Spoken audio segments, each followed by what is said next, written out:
Freelance Pakistan team की जानिब से आलमी गाँव के बासियों को बिलखसूस graphic designers, web interactive designers, UI UX designers और मोशन ग्राफिक डिज़ाइनर्स को वेलकम, खुशामदीद और अस्सलाम वालेकुम। आज हम बात करेंगे इलस्ट्रेटर के तमाम सिलेक्शन टूल्स के हवाले से। फोटोशॉप की तरह इलस्ट्रेटर के अंदर भी सिलेक्शन टूल्स मौजूद हैं, लेकिन इनका इस्तेमाल फोटोशॉप से थोड़ा बहुत मुख्तलिफ है, लेकिन बहुत दिलचस्प भी है। अगर आप हमारे YouTube चैनल में ऑल फोटोशॉप टूल्स एक्सप्लेन्ड इन उर्दू के नाम से प्लेलिस्ट देखें और उसके अंदर जो इब्तदाई ट्यूटोरियल्स हैं सिलेक्शन टूल्स के हवाले से, अगर आपने वो सुने हुए हैं या वो देखे हुए हैं तो फिर आपके लिए बहुत सारी चीज़ों को समझना आसान होगा।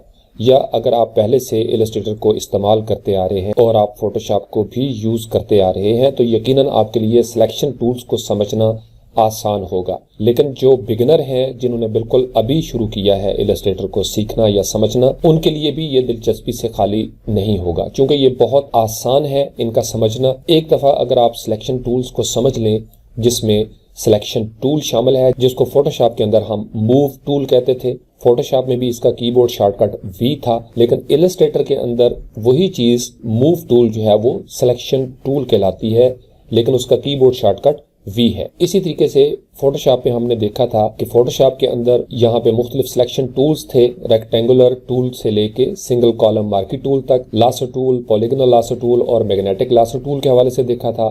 यहाँ पे मौजूद था मैजिक वैंड और क्विक सिलेक्शन टूल। इसी तरीके से जब हम आते हैं इलस्ट्रेटर के अंदर, तो इलस्ट्रेटर में ये 4 मेन सिलेक्शन टूल्स हैं। सबसे पहले है सिलेक्शन टूल V, जो कि फोटोशॉप के मूव टूल के इक्विवेलेंट है। उसके बाद ये जो टूल है डायरेक्ट सिलेक्शन टूल, जिसका कीबोर्ड शॉर्टकट A है, इसके अंदर सब पैनल में एक और टूल मौजूद है जिसको हम कहते हैं ग्रुप सिलेक्शन टूल। तीसरा जो है वो सिलेक्शन टूल, उसको हम यहाँ पे कहते हैं मैजिक वैंड टूल। चौथा सिलेक्शन टूल जो है वो लासो टूल है। तो ये जो कीबोर्ड शॉर्टकट मैंने यहाँ पे लिखे हुए हैं VAYQ, या इसको आप पंजाबी अगर एक्सेंट में देख लें तो हम कहते हैं कि वे क्यों। ये जो वे क्यों है, इस तरीके से अगर आप याद रखें तो ये 4 कीबोर्ड शॉर्टकट हैं जो आपको बहुत ज़्यादा इनकी ज़रूरत पड़ेगी। खासकर ये जो पहले वाले 2 हैं V और A, इसमें V जो है वो सिलेक्शन टूल और A जो है वो डायरेक्ट सिलेक्शन टूल है। फोटोशॉप के अंदर भी डायरेक्ट सिलेक्शन टूल मौजूद था, लेकिन वो यहाँ पे ये जो 2, जिसको वाइट एरो कहते हैं या ब्लैक एरो, इसका कीबोर्ड शॉर्टकट फोटोशॉप के अंदर भी A था, इलस्ट्रेटर के अंदर भी इसका कीबोर्ड शॉर्टकट A है। यहाँ पे भी इसका काम ये था कि इससे हम एंकर्स जो है वो इंडिविजुअल लेवल पे उनको सिलेक्ट करते थे, या हमने उनको एक से ज़्यादा एंकर्स को भी शिफ्ट की मदद से सिलेक्ट करना होता था। यही चीज़ इलस्ट्रेटर के अंदर भी आपको नज़र आएगी कि जब हमने किसी वेक्टर को सिलेक्ट करना होगा उसके एंकर्स के हवाले से, तो फिर हम डायरेक्ट सिलेक्शन टूल इस्तेमाल करेंगे, लेकिन अगर हमने उसको मूव करना है तो हम उसका सिलेक्शन टूल का इस्तेमाल करेंगे। इसी तरीके से मैजिक वैंड टूल जो है वो यहाँ पे भी सिलेक्शन टूल के हवाले से इस्तेमाल होता था। यहाँ उसके डिफरेंट आगे ऑप्शंस भी थे। इसका मतलब ये है कि जब हमने किसी जगह पे किसी कलर को सिलेक्ट करना है, फर्ज करें मैं यहाँ पे क्लिक करता हूँ तो ये जो कलर था ये इसने सिलेक्ट कर लिया जादुई अंदाज में, और इसकी टॉलरेंस का लेवल यहाँ पे भी डिफ़ॉल्ट वैल्यू जो थी वो 32 थी। फिर हमने एंटी एलिसिंग के बारे में देखा था, कंटिग्यूअस और सैंपल ऑल लेयर्स के हवाले से। तो यही फंक्शनैलिटी इसकी इलस्ट्रेटर के अंदर भी है, लेकिन इलस्ट्रेटर के अंदर इसी टूल के ऊपर डबल क्लिक कर दें। जब आप डबल क्लिक करेंगे तो ये आपके सामने एक पैनल ओपन हो जाएगा। ये मैजिक वैंड टूल के ऑप्शंस का पैनल है। यहाँ पे फिलहाल चेक है फिल कलर, यानी जब हमने मैजिक वैंड टूल को सिलेक्शन के लिए इस्तेमाल करना है और यहाँ पे हमारा ऑप्शन चेक है फिल कलर, तो हमारे ऑब्जेक्ट्स जितने भी एक तरह के कलर्स के साथ फिल होंगे, जितने भी वेक्टर्स यहाँ पे इस लेयर के अंदर मौजूद होंगे, वो फिल कलर के हिसाब से इस टॉलरेंस वैल्यू के मुताबिक उनको सिलेक्ट कर लेगा। फिर टॉलरेंस है, अगर आप इस एरो की पे क्लिक करें तो इसको आप ज़्यादा भी कर सकते हैं, कम भी कर सकते हैं। डिफ़ॉल्ट वैल्यू जो है वो 32 पे है। 9 आउट ऑफ 10 टाइम्स ये ठीक रहती है। अगर आप फिल कलर को अनचेक कर दें तो आप स्ट्रोक कलर की मदद से भी ऑब्जेक्ट्स को सिलेक्ट कर सकते हैं। इसी तरीके से जो स्ट्रोक का वेट है कि कितने पिक्सल का स्ट्रोक आपने लगाया है, उसके मुताबिक भी आप इसको मैजिक वैंड के साथ सिलेक्शन कर सकते हैं। फिर ओपेसिटी है और ब्लेंडिंग मोड है। फ़र्ज़ कर लें अगर आपके इस डॉक्यूमेंट के ऊपर 5 ऐसे ऑब्जेक्ट हैं जिनके ऊपर आपने मल्टीप्लाई ब्लेंड मोड जो है वो इस्तेमाल किया था, तो वो जब आप सिलेक्ट करेंगे किसी एक ऑब्जेक्ट को मैजिक वैंड के साथ, तो जितने ऑब्जेक्ट्स आपके सामने मल्टीप्लाई ब्लेंडिंग मोड के साथ होंगे वो सब के सब सिलेक्ट हो जाएंगे। इसी तरीके से अगर आप यहाँ पे क्लिक करें, ये जो छोटी सी आपको 3-4 बार्स नज़र आ रही हैं, तो यहाँ पे भी है कि आपने अगर स्ट्रोक ऑप्शंस को हाइड करना है तो आप इसको क्लिक कर देंगे तो स्ट्रोक ऑप्शंस आपके गायब हो जाएंगे। इसी तरीके से आप ट्रांसपेरेंसी के ऑप्शंस को भी हाइड कर सकते हैं, तो सिर्फ फिल कलर का ऑप्शन आपके पास रह जाएगा। इसी तरीके से अगर आप दोबारा शो करना चाहें तो ये इस तरीके से आप इनको शो कर सकते हैं। अब यहाँ पे अगर आप देखें तो यूज ऑल लेयर्स के पैनल पे अगर हम क्लिक करें, ये जो इलस्ट्रेटर का लेयर का पैनल है, तो इन सब के ऊपर ये अप्लाई करेगा। यानी जितनी भी लेयर्स के अंदर जो जो ऑब्जेक्ट पड़ा हुआ है उनको फिल कलर के हिसाब से ये सिलेक्ट कर लेगा। इसी तरीके से नेक्स्ट हमारा जो 5वां सिलेक्शन टूल है वो है लासो टूल। यहाँ पे इसका कीबोर्ड Q है। लासो टूल जो है ये फोटोशॉप की तरह काम नहीं करता। फोटोशॉप में तो हम क्या करते थे कि लासो टूल की मदद से यहाँ से हमने कंट्रोल D किया, ये लासो टूल है। लासो के बारे में मैंने आपको तफसील से बताया था कि लासो क्या चीज़ है। वो फोटोशॉप का अगर आप ट्यूटोरियल देख लेंगे तो आपको इसकी काफ़ी ज़्यादा डिटेल मिल जाएगी। तो यहाँ पे हम क्या करते थे, हम इस तरीके से इसकी सिलेक्शन करते थे किसी भी ऑब्जेक्ट के इर्द गिर्द, या यहाँ पे हम करते थे। और अगर हमने इसके अंदर ऐड करना है तो फिर हमने शिफ्ट की को प्रेस किया तो सिलेक्शन हमारी ऐड हो जाती थी। अगर हमने सिलेक्शन में से कुछ माइनस करना है तो हम आल्ट की को प्रेस करते थे और दोबारा से हम सिलेक्शन करते थे तो उतना हिस्सा जो था वो माइनस हो जाता है।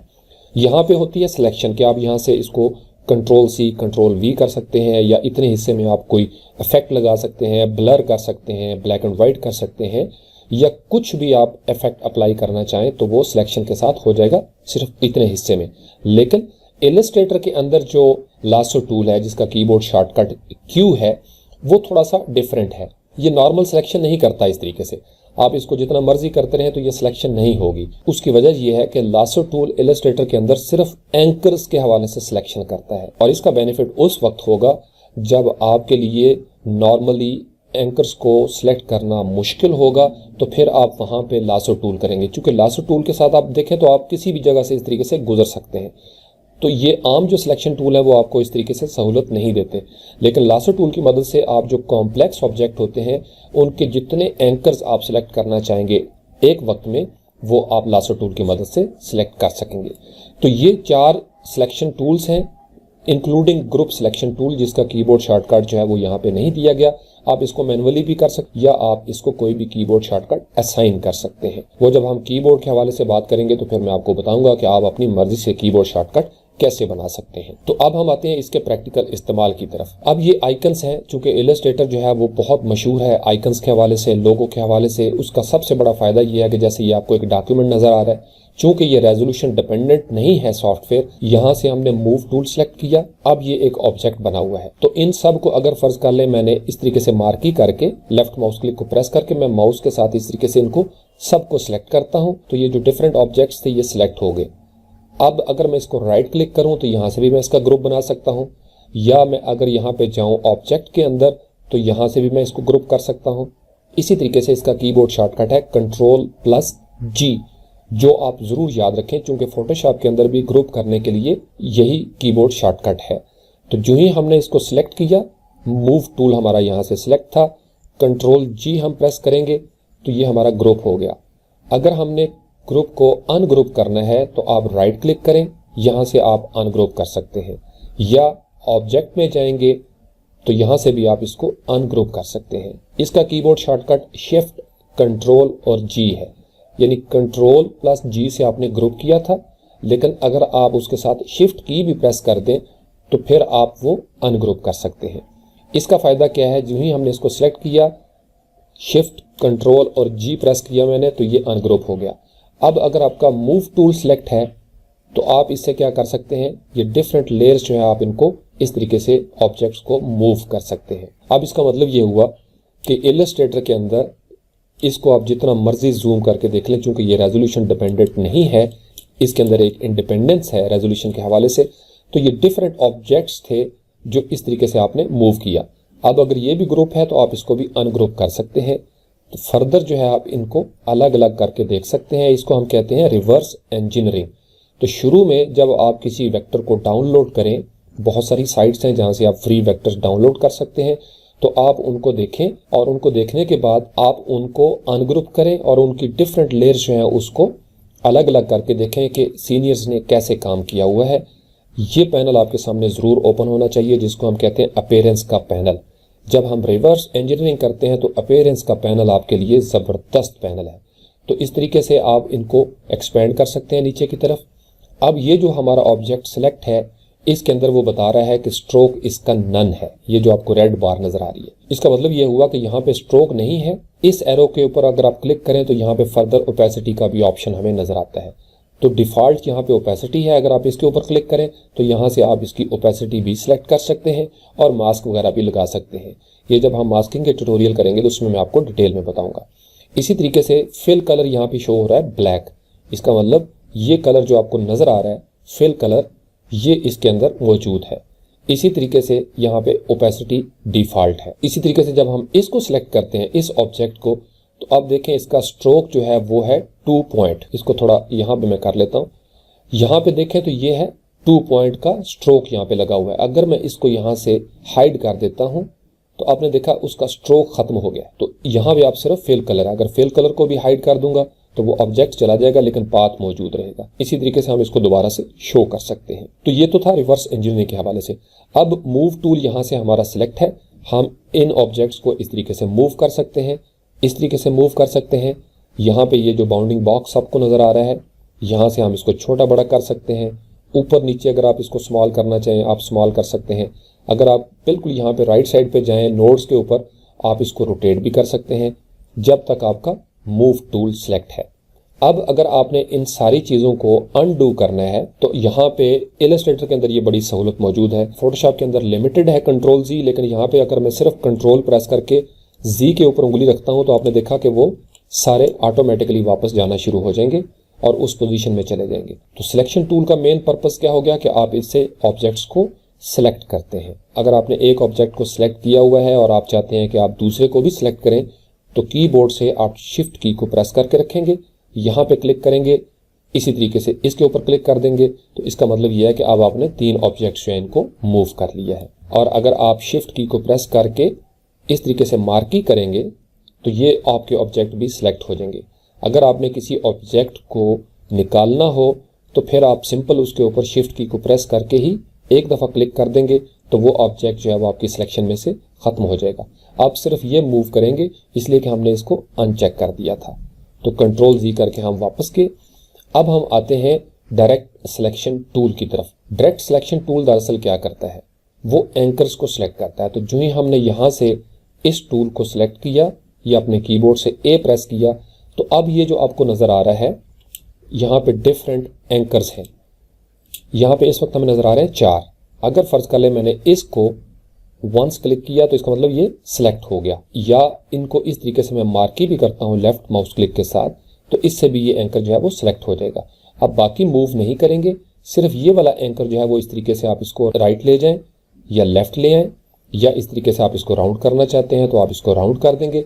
तो ये इस तरीके से इसकी एक एंकर की सिलेक्शन के साथ हमने इसको मूव कर दिया। कंट्रोल जी करके हम वापस जाते हैं। अगर आप चाहें कि मैंने एक वक्त में 2 एंकर्स को सिलेक्ट करना है तो एक दफ़ा इस पर मार्की करें, शिफ्ट की प्रेस करके रखें, इसके बाद लेफ्ट माउस क्लिक से यहाँ पे भी मार्की कर दें। तो अब बेसिकली आपने देखा यहाँ पे ये 2 एंकर जो थे ये सिलेक्ट हो गए हैं। अब मैं किसी एक को मूव करूँगा तो दूसरा भी मूव होगा। यहाँ से फर्ज करें मैं इसको राउंड करना चाहता हूँ तो आपने देखा यहाँ से ये भी राउंड होना शुरू हो गया हुआ है। इसी तरीके से कंट्रोल जी करके हम वापस गए। फर्ज कर लें आपने ये सिलेक्ट किए हुए थे 2 एंकर्स और आप चाहते हैं कि एक एंकर मैं यहाँ से निकालना चाहता हूँ। अगेन उसका तरीकाकार ये है कि शिफ्ट की को प्रेस करें, अगेन उसके ऊपर मार्की कर दें। तो इससे क्या होगा कि वो जो सिलेक्ट हुआ पड़ा था वो डीसिलेक्ट हो जाएगा। अब आप इसके साथ इसको मूव कर सकते हैं इस तरीके से। तो ये तो था डायरेक्ट सिलेक्शन टूल के हवाले से। अब हम देखते हैं कि ग्रुप सिलेक्शन टूल जो है वो कब काम आता है। अब ग्रुप सिलेक्शन टूल का लॉजिक समझ लें। हम चीज़ों की नॉर्मल ज़िंदगी में ग्रुपिंग करते हैं उनकी क्वालिटी के हिसाब से, करैक्टरिस्टिक के हिसाब से। फ़र्ज़ करें काली चीज़ें अलग हो जाएं, गोरी चीज़ें अलग हो जाएं, छोटे कद वाली अलग हो जाएं, जैसे हम क्लासिफिकेशन करते हैं। तो यहाँ इलस्ट्रेटर के अंदर भी अगर आप उस लॉजिक को फॉलो करें तो फिर आपके लिए ग्रुप को समझना बहुत आसान है। जैसे फोटोशॉप के अंदर जब हम ग्रुप बनाते हैं तो टेक्स्ट की लेयर्स का हमने ग्रुप बना लिया, आइकन्स का हम ग्रुप बना लेते हैं। इसी तरीके से फ़र्ज़ करें आपने डिफरेंट शेप्स इस्तेमाल की हैं तो उनकी हम ग्रुपिंग कर लेते हैं, ताकि जब हमने बाद में डॉक्यूमेंट को ओपन करना हो तो हमें पता चल जाए कि ये कौन सी लेयर है और इसके अंदर कौन सा स्टफ पड़ा हुआ है। इलस्ट्रेटर के अंदर भी हम इस तरीके से इसकी ग्रुपिंग कर सकते हैं। अब फ़र्ज़ कर लें ये जो लेयर्स हैं, यहाँ पे आपने देखा ये 2 लेयर्स हैं। कंट्रोल जी करते हैं। अब इन दोनों लेयर्स को अगर हमने इस तरीके से मार्की किया, अब ये आपकी इस तरीके से सिलेक्ट हो गई। कंट्रोल जी करते हैं हम, इसको कर लेते हैं कंट्रोल प्लस जी, यानी ये अब एक आपका ग्रुप बन गया है। उसके बाद हम क्या करते हैं, हम इसको भी शिफ्ट की प्रेस करके, चूंकि वो ऑलरेडी सिलेक्ट था, क्लिक किया वंस, दोबारा से हम कर लेते हैं कंट्रोल जी। इसी तरीके से हम शिफ्ट की के साथ इसको भी सिलेक्ट करते हैं और दोबारा से हम कर लेते हैं कंट्रोल जी। तो दरअसल आपने 3 दफा ये ग्रुप बना लिए। तो अगर आप लेयर्स के पैनल में जाएं इस तरीके से, तो ये एक लेयर है, लेकिन जब हम इस एरो के ऊपर क्लिक करेंगे तो यहाँ पे आप देखेंगे ये कितने ज्यादा ग्रुप हैं। फर्ज करें हमने इसको सिलेक्ट किया, ये ब्लू छोटा सा आपको एक स्क्वायर रेक्टेंगल टाइप नजर आ रही है, इसका मतलब ये है कि अब हमने इस लेयर को सिलेक्ट किया हुआ है। लेकिन अगर आप थोड़ा सा स्क्रॉल करके नीचे आए तो जो ग्रुप हमने सिलेक्ट किया होगा वो ग्रुप आप देखेंगे कि वो ज्यादा ब्लू हाईलाइट उसमें हुई पड़ी होगी। यहाँ पे अगर आप देखें तो ये थोड़ा सा बड़ा उसके अंदर स्क्वायर नजर आ रहा है, और यहाँ पे अगर आप देखें तो ये सर्कल जो है ये हाईलाइट हुआ पड़ा है। इसका मतलब अभी हमारे पास ये ग्रुप है जिसको हमने सिलेक्ट किया हुआ है, लेकिन इस ग्रुप के अंदर फर्दर आगे मुख्तलिफ ग्रुप्स हैं। यहाँ पे भी हम देख सकते हैं, इसी तरीके से हमारी डिफरेंट लेयर्स हैं जिनको हम यहाँ पे देख सकते हैं। यहाँ पे अगर आप आगे देखें तो ये लिखा हुआ है ग्रुप, यानी एक ग्रुप, फिर उसके अंदर एक ग्रुप है, फिर इसी तरीके से उसके अंदर ग्रुप है। तो जो डिफरेंट ग्रुप्स हमने बनाए थे वो इसके अंदर मौजूद है। तो ग्रुप सिलेक्शन टूल कब इस्तेमाल होता है कि हमने यहाँ से एक दफ़ा क्लिक किया किसी ऑब्जेक्ट के ऊपर, तो ये एक ग्रुप हमारा सिलेक्ट हो गया। दोबारा से हम इसी के ऊपर लेफ्ट माउस क्लिक से क्लिक करते हैं तो दूसरा ग्रुप सिलेक्ट हो गया। अगेन मैं इसके ऊपर लेफ्ट माउस क्लिक से क्लिक करूंगा बगैर किसी की को प्रेस किए हुए, तो तीसरा ग्रुप जो है वो भी हमारा सिलेक्ट हो गया हुआ है।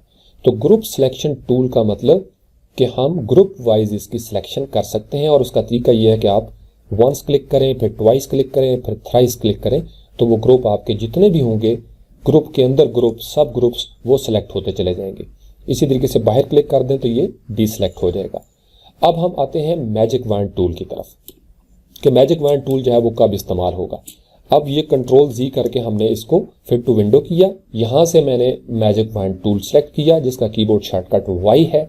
अब फर्ज कर लें मैं इसमें से इस कलर को, ये जो पर्पल कलर है, इसके ऊपर मैं क्लिक करता हूं तो आपने देखा जहां जहां पे ये कलर था इस डॉक्यूमेंट के अंदर, यहाँ पे इस जगह पे ये इसने सेलेक्ट कर लिया है।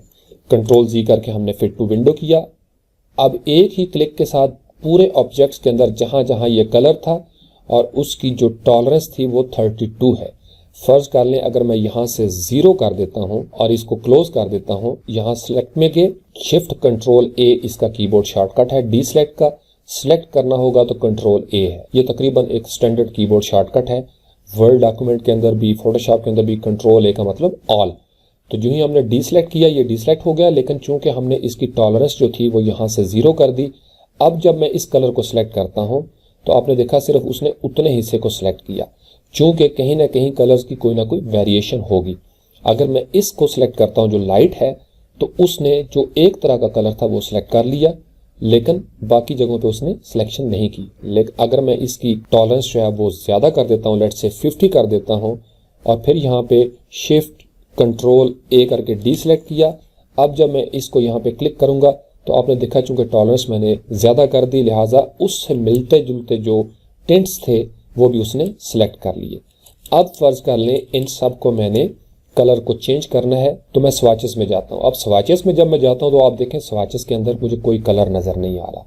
इसका मतलब ये है कि मेरे पास यहाँ पे या तो ये ऑप्शन है कि मैं यहाँ पे जाऊँ और लाइब्रेरीज में से कोई कलर सेलेक्ट करूँ, या ये है कि अगर आप फर्ज करना चाहते हैं कि आपको स्वाचेस भी नज़र आए तो उसकी सबसे ये एक टिप है आपके लिए। आपके सामने जब ये ऑब्जेक्ट हो, आपने इंटरनेट से भी कोई डाउनलोड किया है फर्ज कर लें, तो सबको सिलेक्ट करें इस तरीके से मार्की करके ये मूव टूल के साथ। अब ये जो स्वाचेस का बॉक्स है इसके ऊपर आप देखें तो ये छोटा सा एक फोल्डर बना हुआ है, न्यू कलर ग्रुप। इसको मैं क्लिक करूंगा तो ये एक पैनल ओपन हो जाता है। इसके अंदर मैं कोई भी नाम रख सकता हूँ, लेट्स से कि मैं लिखता हूँ FP कलर ग्रुप। अब जितनी सिलेक्शन मेरी थी यहाँ पे लिखा हुआ है सिलेक्टेड आर्ट वर्क, यानी ये जो आर्ट वर्क मैंने सिलेक्ट किया है इसको मैं चाहता हूँ कि इसमें से कलर स्कीम जो है वो मुझे बना के दे दे। तो जो ही मैं ओके करूंगा तो आपने देखा जितने कलर्स इस डॉक्यूमेंट के अंदर इन ऑब्जेक्ट्स में मौजूद थे वो सारे के सारे मुझे इस ग्रुप के अंदर नजर आना शुरू हो गए हैं, जिसका FP कलर ग्रुप मैंने नाम रखा था। अब आप इंडिविजुअली इन सारे कलर्स को यूज कर सकते हैं। कोई टेक्स्ट आपने लिखना है या फर्दर आप कोई और आर्ट बोर्ड बनाना चाहते हैं तो आप इनको यूज़ कर सकते हैं। अब इसका तरीका ये है, अगर आप इसको डिलीट करना चाहे, वंस आपने चूंकि ग्रुप बनाया है, फोटोशॉप में आप ग्रुप नहीं बना सकते, इसको आप सिलेक्ट करेंगे, यहाँ से आप इसको डिलीट कर सकते हैं। दोबारा से हम मैजिक वॉन्ड टूल पे गए, इसको हमने सिलेक्ट किया, ये वाला जो कलर था, और मैं ये चाहता हूं कि इस कलर की बजाय ये थोड़ा सा येलोइश हो जाए, तो मैं यहाँ से उसका थोड़ा येलोइश कर दूंगा। लेकिन इस इलस्ट्रेटर के अंदर आपको ये चीज़ बार बार ख्याल रखनी पड़ेगी, जो बॉक्स आपको सामने नजर आ रहा है वो कलर वहीं पे अप्लाई होगा। अब चूंकि ये स्ट्रोक है और पहले स्ट्रोक मौजूद नहीं था, इसके पीछे अगर मैं क्लिक करूंगा तो ये फिल कलर है, तो फिल को ऊपर होना चाहिए। जिसके अंदर आपने कलर फिल करना है, चाहे वो स्ट्रोक है या फिल कलर है, उसको ऊपर होना चाहिए। आप यहाँ पे क्लिक करेंगे, इससे भी ऊपर आ जाएगा, यहाँ पे क्लिक कर देंगे, फिल कलर ऊपर आ जाएगा। इसका मतलब यह है कि अब मैंने फिल कलर के जरिए इन सारे कलर्स को चेंज करना है। तो यहाँ से लेट से मैं येलो करता हूँ, तो आपने देखा कि वो जो पर्पल कलर था वो सारे का सारा अब इस तरीके से ब्राउन या येलो जो है उस तरीके से होना शुरू हो गया। इसी तरीके से अगर फर्ज कर लें मैं मैजिक वॉन्ड टूल के साथ इसको सिलेक्ट करता हूँ तो ये ग्रीन कलर सारा चेंज हो गया है। अब यहाँ पे फिल कलर सामने है, इसको मैं कर देता हूँ पर्पल, तो वो सारे कलर जो हैं वो इस तरीके से चेंज हो जाएंगे। तो इलस्ट्रेटर के अंदर ये बहुत आसान है इस तरीके से ऑब्जेक्ट्स के कलर को चेंज करना। इसी तरीके से लासो टूल है, सिलेक्शन टूल को यहाँ से सिलेक्ट किया तो मैं इसको सिलेक्ट कर सकता हूँ, इसको इस तरीके से किसी भी ऑब्जेक्ट को मैं सिलेक्ट कर सकता हूँ। डायरेक्ट सिलेक्शन टूल से मैं उसका एंकर सिलेक्ट कर सकता हूँ। मैजिक वॉन्ड टूल से कलर के मुताबिक, स्ट्रोक के मुताबिक या ओपेसिटी और ब्लेंडिंग मोड के मुताबिक सिलेक्शन कर सकता हूँ। लासो टूल का फ़ायदा ये है, फ़र्ज़ कर लें मैं ये चाहता हूँ कि सिर्फ मेरे ये जो दो हैं ये सिलेक्ट हों, और चूंकि ये बहुत कॉम्प्लेक्स ऑब्जेक्ट है लिहाजा मैंने लासो टूल को लिया। लासो टूल वैसे कुछ नहीं करता, अब अगर आप इसको इस तरीके से सिलेक्शन भी करते रहेंगे तो आपने देखा कहीं उसकी सिलेक्शन नहीं हुई। अब जो ही मैं इसके किसी ऐसे हिस्से में जाता हूँ जहाँ पे एंकर मौजूद हैं तो वो एंकर्स को सिलेक्ट कर लेगा। जैसे मैंने लेफ्ट माउस क्लिक से इसको ड्रॉ किया तो अब ये जो दो थे ये सिलेक्ट हो गए हैं। अब इसको मैं डायरेक्ट सिलेक्शन टूल के साथ इसको मूव कर सकता हूँ, इस शेप को चेंज कर सकता हूँ, जिस तरह की शेप मैं चाहूँगा वो बन सकती है। तो लासो टूल जो है ये बहुत ज़बरदस्त, बहुत हैंडी होता है उस वक्त जब आपने किसी ऑब्जेक्ट के अंदर जाके अपनी मर्जी से कोई 1, 2 या 3 एंकर्स को सिलेक्ट करना होता है। अब ये जितनी भी आपको शेप्स नज़र आ रही हैं ये बहुत आसान है। जो आप आगे बढ़ेंगे आप देखेंगे कि इस तरह के ऑब्जेक्ट्स को बनाना कितना आसान है। तो कंट्रोल Z करके हम वापस जाते हैं ताकि हम ओरिजिनल हालत में वापस आ जाए। अब जैसे यहाँ पे अगर आप देखें तो ये इस तरह की चीज़ें बनाना बहुत आसान है। तो सिंपल आपने शेप टूल में जाना है, पॉलीगोनल लासो टूल है ये। जब हम शेप टूल का ट्यूटोरियल करेंगे तो मैं आपको डिटेल में बताऊँगा। क्लिक किया, अब यहाँ पे 6 कॉर्नर से हम कहते हैं कि यहाँ पे 3 नज़र आए, चूंकि आपकी ट्राइंगल के अंदर 3 ज़ाविये होते हैं। ओके किया तो ये इस तरीके से आपको एक ट्राइंगल आपको नज़र आना शुरू होती है। शिफ्ट की के साथ जैसे हमने फोटोशॉप में देखा था आप इसके प्रोपोर्शंस जो हैं उनको कांस्टेंट कर सकते हैं। अब इसको मैं डुप्लीकेट करना चाहता हूं तो कंट्रोल C मैंने कर लिया। अब इसके अंदर पेस्ट करने की ये बड़ी सहूलत है जो फोटोशॉप में मौजूद नहीं थी। अगर मैं कोई ऑब्जेक्ट इसके पीछे पेस्ट करना चाहूँगा तो मुझे करना पड़ेगा कंट्रोल B फॉर बैक। अगर मैं इसके सामने पेस्ट करना चाहता हूँ तो फिर मैं करूँगा कंट्रोल F फॉर फ्रंट। तो अब मैंने कंट्रोल F किया तो अब इसका मतलब ये है कि ये 2 ऑब्जेक्ट हो गए। ये देखिए कंट्रोल Z किया, अब ये जो पहले वाला था इसको मैं सिलेक्ट करता हूँ और इस तरीके से यहाँ पे सेंटर अलाइन कर देता हूँ, और यहाँ से मैं इसका कलर जो है वो थोड़ा सा डार्क पर्पल करूँगा तो ये इस तरीके से आपको नज़र आना शुरू हो जाएगा। अब आपने देखा ये एक डिफरेंट ऑब्जेक्ट बन गया है। तो P फॉर पेन टूल मैं लूँगा, पेन टूल लेके यहाँ से इस तरीके से डिफरेंट एंकर्स के साथ मैंने एक शेप बनाई। फोटोशॉप के अंदर भी हमने इसी तरीके से पेन टूल का इस्तेमाल किया था। अब अगर इसका मैं कोई कलर जो है वो थोड़ा लाइट करना चाहता हूँ या इस तरीके से, तो अब आपने देखा ये 3 मुख्तलिफ कलर जो हैं वो आपको नज़र आना शुरू हो जाएंगे। हम कहते हैं कि इसको डार्क होना चाहिए तो मूव टूल से इसको सिलेक्ट किया, इसके साथ इसको डार्क कर लिया, इसी तरीके से इसको सिलेक्ट किया और इसको हम कर लेते हैं थोड़ा सा लाइट। इसका मतलब ये है कि ये आप देखें तो एक 2 सेकंड्स के अंदर हम इस तरीके से डिफरेंट 3D लुक की शेप्स जो हैं वो हम बना सकते हैं। इसी तरीके से यहाँ पे लोगो बनाते हैं। यही वजह है कि इलस्ट्रेटर को लोगो के लिए ज़्यादा इस्तेमाल किया जाता है या एंकर्स के लिए, चूँकि ये रिजल्ट इसका बड़ा क्रिस्प होता है। अगर आप इसको देखें जूम करके क्या खूबसूरत इसके अंदर एक क्लैरिटी है। इसी वजह से इस तरीके से छोटे छोटे आइकन्स जो हैं वो हम ईजिली बना सकते हैं। तो अभी फ़िलहाल सिर्फ आप इसको move tool, direct selection tool, group selection tool, magic wand tool और लेसर टूल के तनाजुर में देखें कि हम चीज़ों को मूव कर सकते हैं इस तरीके से, या चीज़ों के एंकर्स जो हैं उनको हम सिलेक्ट कर सकते हैं और उन एंकर्स के साथ हम कोई भी गेम कर सकते हैं इस तरीके से। इसी तरीके से जब हम पेन टूल की तरफ जाएंगे या दीगर शेप टूल की तरफ तो फिर हम बहुत सारी चीज़ें बनाएंगे। फिलहाल आप ये ज़हन में रखें, ये इतना पावरफुल सॉफ्टवेयर है, आप इस पे अपनी मर्ज़ी से इस तरह के बहुत सारे ऑब्जेक्ट्स बना सकते हैं।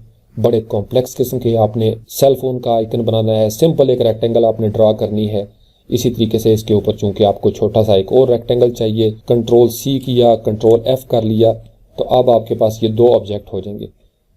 कंट्रोल जी करके अंडू किया, इसको हमने आल्ट की प्रेस करके थोड़ा छोटा किया, यहाँ से भी हम इसको थोड़ा छोटा कर लेते हैं, इसका कलर जो है वो थोड़ा सा हम डार्क कर लेते हैं, तो ये इस तरीके से आपके पास डिफरेंट ऑब्जेक्ट बनना शुरू हो जाते हैं। इसको हम थोड़ा सा इस तरीके से मज़ीद ऊपर ले जाते हैं।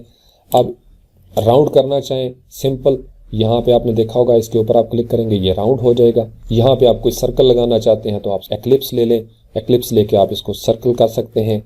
इसके अंदर अलाइनमेंट बड़ी स्ट्रॉन्ग है। एक ऑब्जेक्ट आपका सिलेक्ट है, शिफ्ट की को प्रेस करके रखें और इसको भी सिलेक्ट कर लें। दोबारा से आप इसके ऊपर बगैर कोई की प्रेस किए हुए क्लिक कर देंगे तो इसको आपने टारगेट ऑब्जेक्ट बना दिया। अब सेंटर अलाइन करेंगे तो इस तरीके से ये उसके सेंटर में आ जाएगा। एक्लिप्स सेलेक्ट करके एरो कीज़ के साथ आप इसको ऊपर भी ले जा सकते हैं। अब ये इस तरीके से आप यानी डिफरेंट ऑब्जेक्ट्स जो हैं वो बड़ी तेज़ी से आइकन्स बना सकते हैं। तो ये था इलस्ट्रेटर के डिफरेंट सिलेक्शन टूल्स का इस्तेमाल। इसका इस्तेमाल अगर आपको समझ में आ जाए तो जब आपको ज़रूरत होगी तो आप इजीली एंकर्स को मूव कर सकते हैं, ऑब्जेक्ट्स को मूव कर सकते हैं, या उनको कलर, स्ट्रोक, ओपेसिटी और ब्लेंडिंग मोड के हवाले से सिलेक्ट कर सकते हैं। Thank you very much.